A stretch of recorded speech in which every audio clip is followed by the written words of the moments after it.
자, 여러분 저희가 대화를 이어가는 도중에 선물 시장에 개장을 했는데 지금 급락 상황입니다. 1.6% 정도 급락을 해요. 아마도 우리가 오전에 조금 전에 전해드렸던 삼성전자와 관련된 이 속보가 영향을 미친 것으로 보입니다. 엔비디아 퀄 테스트의 통과가 실패한 것 같다라는 로이터 통신의 보도였습니다. 지금은 아직 본장 개장 안 했고 선물이기 때문이긴 하지만 그래도 한번 분석을 해보도록 하겠습니다. 김동석 대표와 함께합니다. 그냥 이 무너져 버리는 듯한 모습이 나옵니다. 이게 삼성전자 영향 때문인 것 같은데 그동안 계속 김동수 대표도 삼성전자가 중요하다, 뭐 포지션도 중요하다고 했지만 결국 삼성전자다라고 했는데 이 재료가 만약에 맞다면 꽤 많은 또 하락이 있게 되지 않겠습니까, 삼성전자에? 일단 삼성전자는 이제 품질 테스트 기대감이 굉장히 컸죠. 근데 이제 그 부분이 실제 통과가 못 된다 그러면 이제 삼성전자의 하락이 국내 시장을 영향을 미칠 수 있다는 것만큼은 거의 확실하다고 봐야 되겠죠. 어저께도요, 그 뒷심 부족이 있었죠. 어저께도 주가를 삼성전자 끌어주는 그런 상황이 있었는데 실제로 끌어주다가 밀려버렸어요. 이제 그런 부분이 이제 영향을 미쳤다고 봐야 되겠죠. 그렇지만 삼성전자가 HBM 하나로 반도체에서 수익을 내는 건 아니거든요. 네. 그리고 실제로 이 품질 테스트가 뭐 8단도 아니고 12단이기 때문에 약간의 시간의 갭이 있다고 판단하고 있습니다. 그것도 이제 좀 더 두고 볼 필요성이 있고요. 사실 젠스루왕이라는 사람이 대만 사람이에요. 대만에는 이제 TSMC가 있잖아요. 예. 그래서 얼마 전에 하이닉스하고 TSMC가 뭐 동맹을 맺어갖고 파운드리라는 TSMC가 뭐 HBM은 하이닉스가 해가지고 삼성전자에 대항하는 뭐 그런 모습도 있었기 때문에 이게 정말 객관적으로 결과가 나온 건지에 대한 부분 한번 생각해 볼 필요성이 있고요.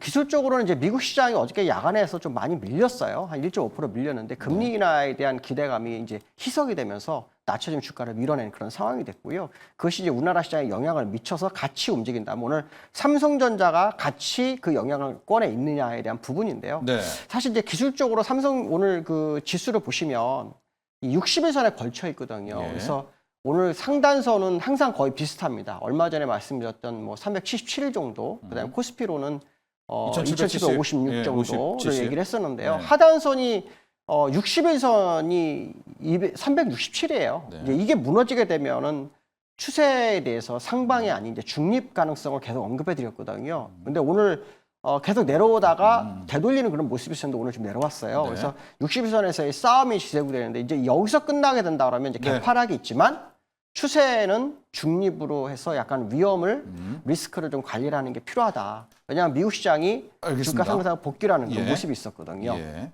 자, 2,700이 현재 상황으로 깨질 것 같거든요. 그런 모습인데 결국 삼성전자인데 계속 삼성전자 왜 초이점을 맞추냐면 전에도 말씀드렸지만 삼성전자는 HBM 때문에 오른 게 없잖아요. 네네. 예, 뭐 엔비디아 때문에 수혜를 받은 게 없고 앞으로 기대감 때문이기도 한데 자, 테스트 통과 못했다라는 거를 이제 시장은 오전장에 바로 뭐 개파락 때리면서 출발을 하겠지만 반등의 여지는 없겠습니까? 왜냐면 이런 것들을 좀 자성을 하면서요. 사실 기술적으로 보면은 여기서 추가 하락이 굉장히 어려운 자리예요. 예. 그래서 며칠 동안 이제 이쪽에서 하방정지성 확보하는 과정이 있었거든요. 그래서 HBM의 그 품질 테스트는 사실 지난번에 그 찌라시를 통해서 예. 이제 테스트가 실패했다는 얘기가 한번 나왔어요. 한번 매를 맞았어요. 나왔었어요. 예. 그러니까 먼저 선제를 한번 받았기 때문에 두 번째에서 나온 거라서 이게 사실은 이제 큰 영향이 없을 수도 있어요. 물론 개파락이 시작되겠지만 예. 중요한 것은 뭐냐면 기술적으로 어저께 저점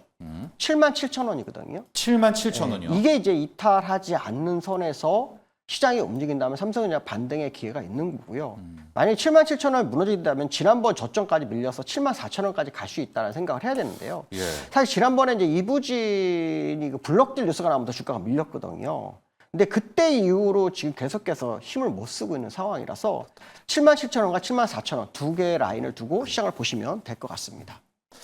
그런데 지금 보면 어제도 하이닉스가 그야말로 20만 원까지 올라가면서 시장을 또 버텨냈잖아요.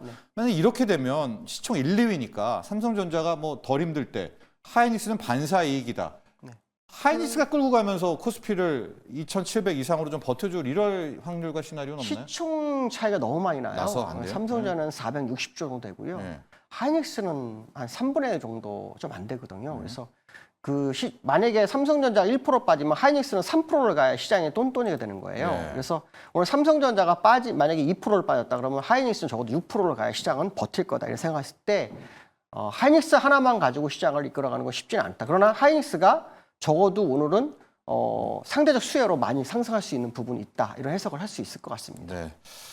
자, 김동수 대표 오늘 정리를 해보면 삼성전자가 물론 악재가 있습니다 하고 개파락이 될 수가 있지만 기술적으로 봤을 때 삼성전자 주가가 여기에서 바로 또 무너지기에도 굉장히 힘든 하방 경직성이 있다 이런 분석을 내놨습니다. 삼성전자가 버틴다면 코스피도 버틸 수 있는 거겠고요. 네, 가능성 있습니다. 장 초반에 조금 빠지더라도 오늘 삼성전자와 연동되는 코스피 상황 오후장까지 계속 하시면 좋을 것 같습니다. 김동수 대표 여기서 보내드리도록 하겠습니다. 감사합니다. 네, 감사합니다.